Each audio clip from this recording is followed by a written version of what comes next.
Buenas noches a todos. Bienvenidos a la clase del día de hoy. Y tenemos dos objetivos principales el día de hoy. Primero, pues acabar con la exposición que Betty quería seguir y continuar, porque pues tenía Ay, no, muchas maestro, ganas de ya darnos la comprobación, que era el casi final. me da un derrame cerebral Y, en hacer su proyecto de ustedes, se lo juro, ya. y posteriormente a esto, voy a citar al siguiente equipo, que es coeficiente de correlación de Pearson. ¿Dónde anda Pearson? Aquí. Ahí está. Coeficiente de correlación de Pearson, que sería el siguiente tema de exposición. Nada más como comentario, considero y creo que lo que van a exponer ustedes debe ser claro. Les pediría a todos los demás equipos que por favor hagan preguntas, que no se queden con la duda y sobre todo que comiencen a hacer su formulario, ¿no? Comiencen a escribir las fórmulas de cada comprobación, porque vas a decir después, este maestro luego revisamos las diapositivas y no sucede. Yo les recomiendo comenzar a hacer un pequeño formulario de discriminación. Chi cuadrada, tal fórmula. Correlación de Pearson, tal fórmula. Para ir complementando esta parte, ¿no? Para ir haciendo la ayuda posible para lo que viene más adelante. Bien. Del tema de ayer, lo concluimos. ¿Hubo alguna duda en cuanto a ese tema? ¿Sí se concluyó? ¿O quieren que Betty lo vuelva a explicar? Ah, ya, maestro, se está pasando ya. ¿Sí se concluyó? ¿Sí quedó todo claro? De acuerdo, muy bien. Entonces, vamos a pasar con el segundo equipo del día de hoy, que es el coeficiente de correlación de Pearson, perdón. Y para ello, Indira, ¿quién de tu equipo va a hacer la exposición? No, usted te elige. No, les doy chance de que ustedes elijan a quién quieren mandar al matadero. Adelante. Bueno, pues creo que entre todas nos vamos a apoyar si nos atoramos. Maestro, entre todas. Tampoco exageren, o sea, yo digo a una manda al matadero y ahorita sí apoyo mutuo, solidaridad. Pues a ver, que lo ponga, a ver. No, Indira, entre todas. Qué cosa que como lo están haciendo entre todas, debe ser muy buena la exposición, ¿ah? Póngalo, maestro, a ver. Ahí voy, permítame.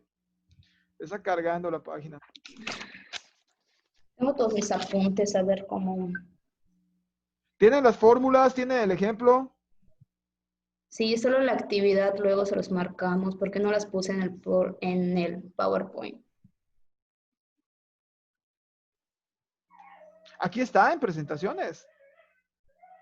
Se lo mandé, maestro. Sí, se lo mandé hace como una hora. Ahí está ahí. Ahí está. Ahí está.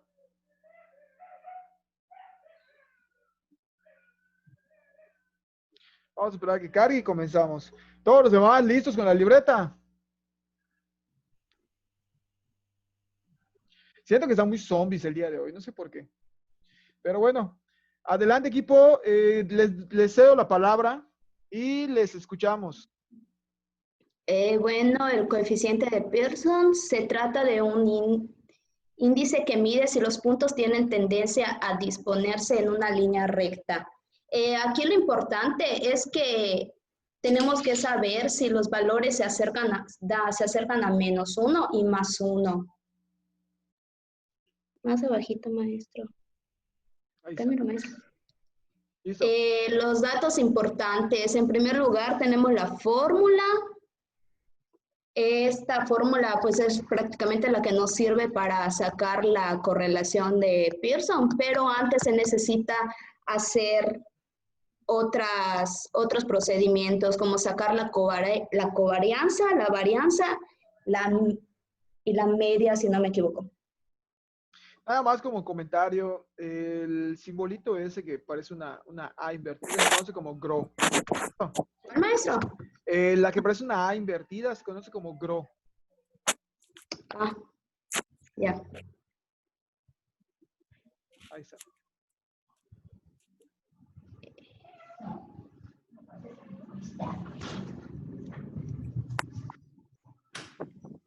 Ay, espérense.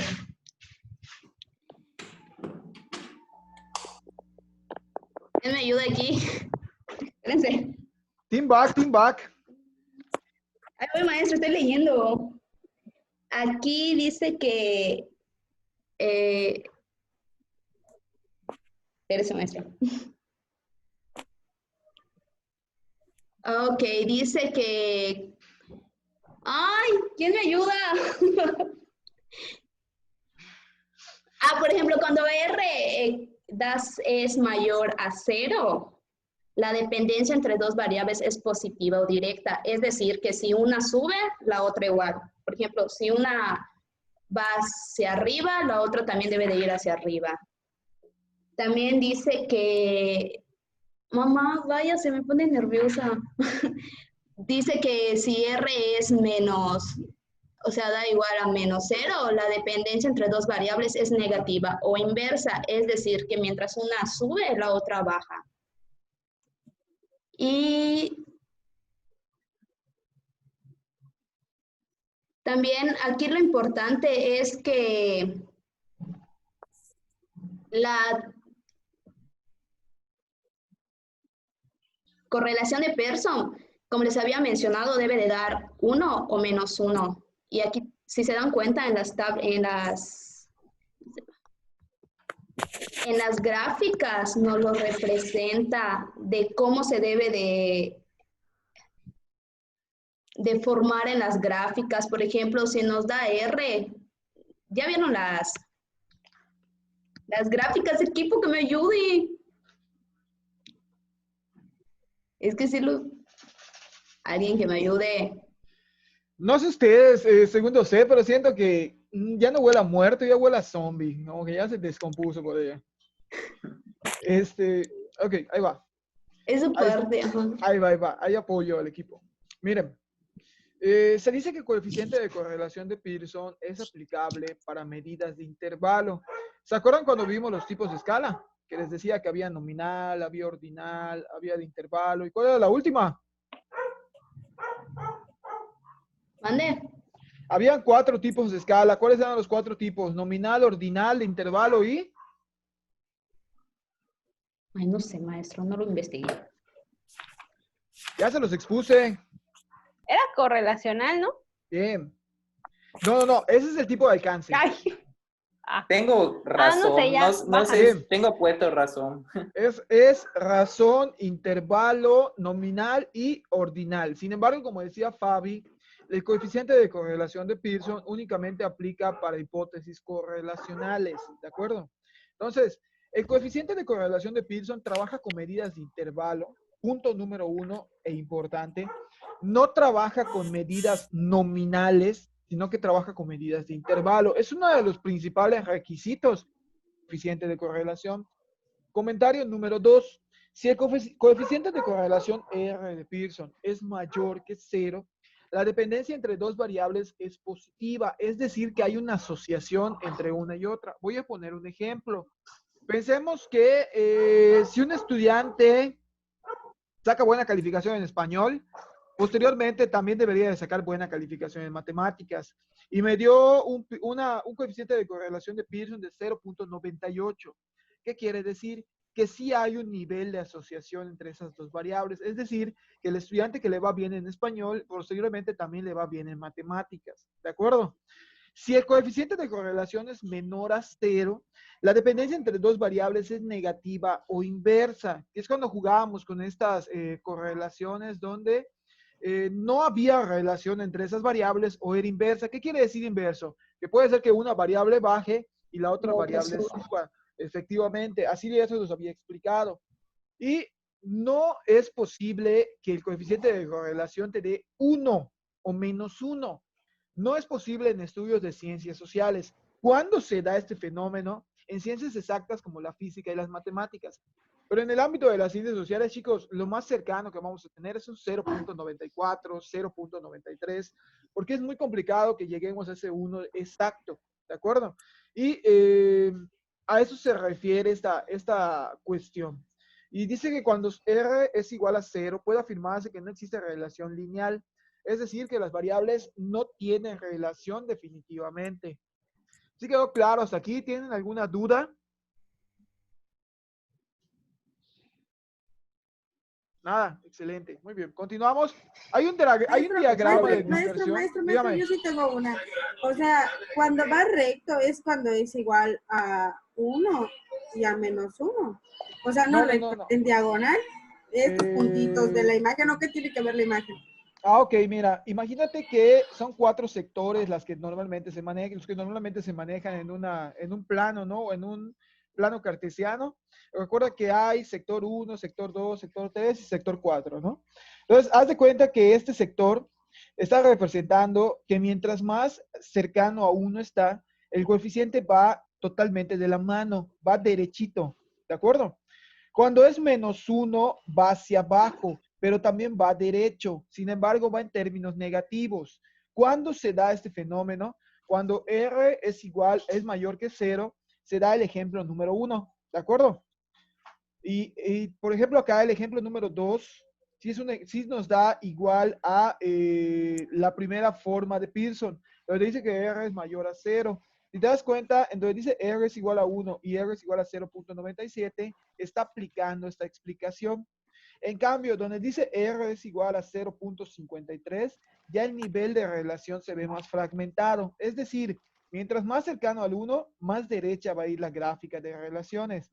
Mientras más lejano de 1, más se van a dispersar los datos. ¿De acuerdo? En el caso de la otra que te mostraba, es con la segunda fórmula, donde dice que R, cuando R es menor a 0, la dependencia entre dos variables es negativa, que es lo que podemos ver acá, donde R es igual a -1. Va derechito, pero va hacia abajo. R es igual a menos 0.97. Todavía sigue ese patrón, pero ya se va disolviendo, en este caso, la relación. Y date cuenta cuando R es igual a 0, no va ni para arriba ni para abajo. Es decir, que no hay una relación entre las dos variables, pero una relación totalmente obsoleta. No existe para nada. ¿Sí les quedó claro? ¿Sí quedó claro, Ariane? Ok, entonces déjame ver si entendí. O sea, cuando es igual a 0, no hay relación entre nada de lo que se dijo, ¿no? De hecho, es cuando es igual a 0, es esto que ves los puntos todos dispersos, donde no hay ninguna línea. Ok. Y cuando más cerca esté hacia el 1, positivo o negativo, más se inclina a una diagonal. Así es, recta, perfecta. ¿no? Así es, a una diagonal Cuando perfecta. se va aumentando, que sea un poquito, se medio distorsiona, pero sigue el patrón de línea diagonal, ¿no? Haz de Y cuenta que ahora, son los puntitos que unes en un dibujo, más o menos. sí, como así me lo imagino, como uno de esos que vimos en la prepa, de esos de X, no me acuerdo cómo se llamaban. Sí, como un De tipo. esas, ándale, sí. Así es. Y así como que va aumentando, ¿no? Sí, Así así. es. De hecho, se supone que mientras más cercano esté a 1, más relación hay entre esas dos variables. Vamos a poner un ejemplo. La edad con, el peso. Se supone que mientras más cercanos estén, pues mayor nivel de relación tienen. O la edad con la agilidad física. Se supone que son relaciones casi perfectas. ¿Mejor? ¿Alguien más tiene alguna duda? Gracias. De nada. ¿Alguna duda más? Ok, Indira Team, adelante. ¿Desapareció? Pues sea que pasen a la otra diapositiva, Ah, ok. por favor.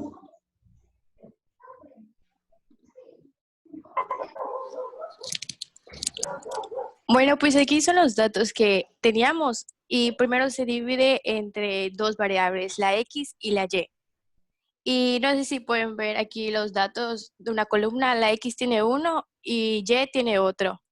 Entonces los números, por ejemplo, que están en X6, 4, 8, 9, 4, 8, 10, 9 y todos esos, se suman y se saca la media aritmética. Primero se suman y dan 69. Y esto de eso se van a dividir entre los datos que son entre n, que vienen siendo 10, y es en que da el primero, o sea, el primer dato que está ahí de la media aritmética, el que está ahí, 6.9. Y después de eso se sigue la siguiente fórmula que, ay, ¿qué era? La siguiente fórmula que era, ya. los datos se ponen al cuadrado. 6 por 6 da 36. Se forma la siguiente columna. 4 por 4, 16 y así con todos los datos que están ahí. Hasta que dé 500, se van a sumar otra vez y van a dar 519. Para eso se utiliza la fórmula de varianza, que son las fórmulas que había mostrado al principio Indira. Y después se van a sustituir los datos. Los 510 se van a dividir entre el número de datos, que son 10, la fórmula que está ahí. Y te da, y después de eso vas a sustituir tu siguiente fórmula. Tu media aritmética, que son 6.9, pero lo vas a hacer al cuadrado. Después que vas a dividir 519 entre 10 menos 6.9 al cuadrado, te dan 4.29. Después que saques esos 4.29, le vas a sacar raíz cuadrada, que te da un total de 2.07. Y eso, ¿qué era? Es tu desviación típica de X. Y lo mismo se va a hacer con la X. Es el mismo procedimiento que se sigue con la X, el mismo que siguió con la Y. Después de eso se pasa a la siguiente fórmula, la que está como amarillo, cafecito, que es para sacar... ¿Qué era, Indira, para sacar? Lo checo en las diapositivas, es que se movieron esas. Se utiliza otra fórmula. Es para sacar la covarianza, que tiene una fórmula de las que explicó Indira igual, es sustituir los datos igual. Y esto de... ¿qué era? 470. ¿Dónde están? ¿Qué eran los 470? Los 446. 470. 470.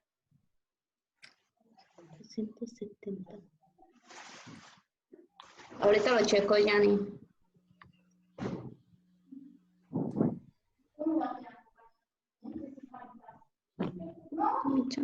Dame chance, estoy buscando.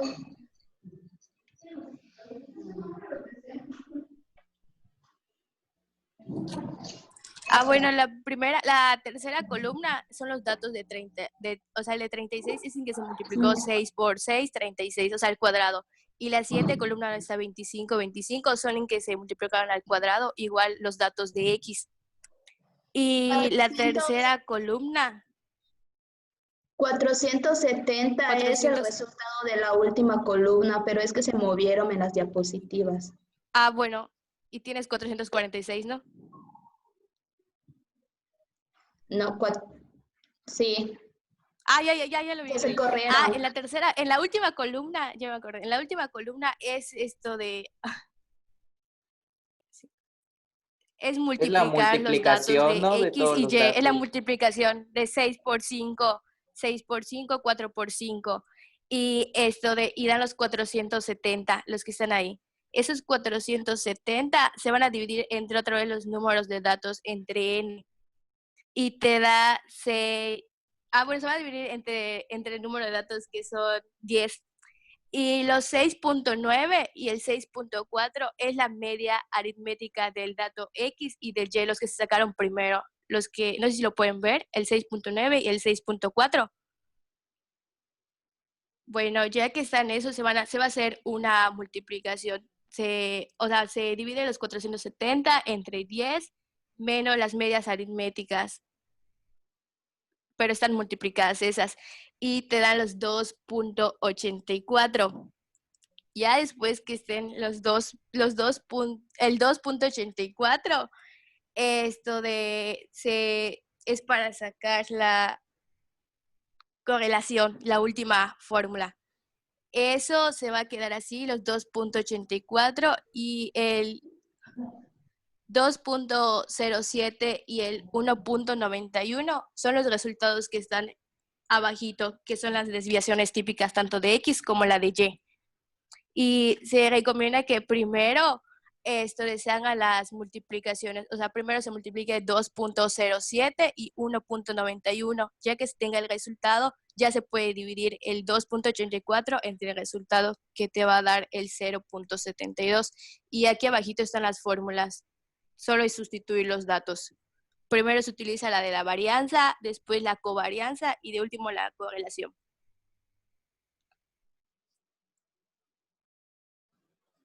Ay, no sé, siento que me revuelve mucho.